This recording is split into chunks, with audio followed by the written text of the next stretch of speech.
Hello mga tikis, kamusta kayo?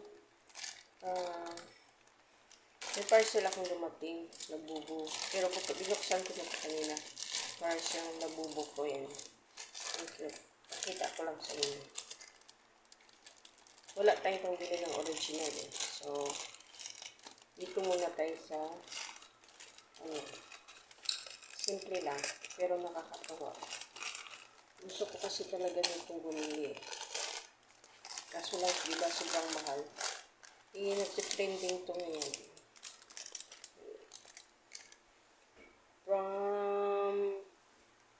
Basta, online ko pinabili.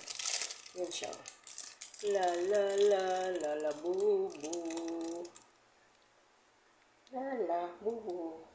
La la bubu. Tingnan natin kung gagana. Sana. Kasi yung patak na ito.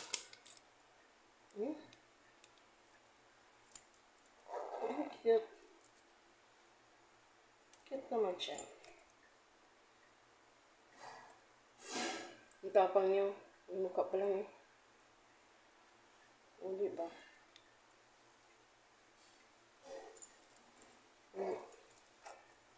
Bilang natin. Parang ano siya, silicone. Silicone na pagkano. Pointers. Cute naman. Cute naman siya. Lalabubo. Si lalabubo.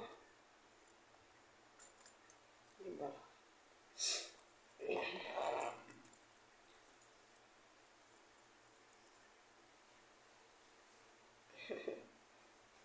Cute niya.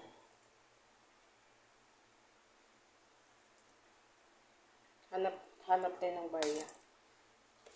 Lagyan natin siya ng barya. Barya. Ayun. Black. May 50 ako ilagay natin. Yan ang unang pera niya dyan. May ano naman. Piso. Piso talaga. Pero pera din yan. Diba? Paano magiging buo ang 100 kung walang piso?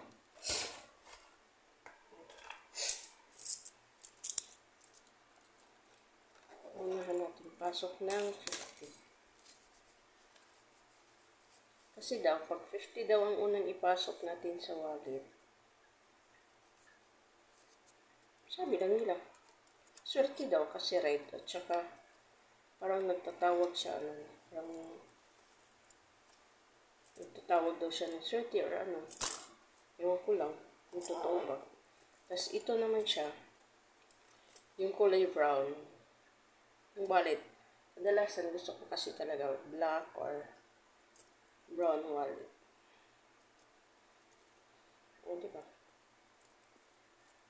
Lalabubu. Si lalabubu. Lalabubu.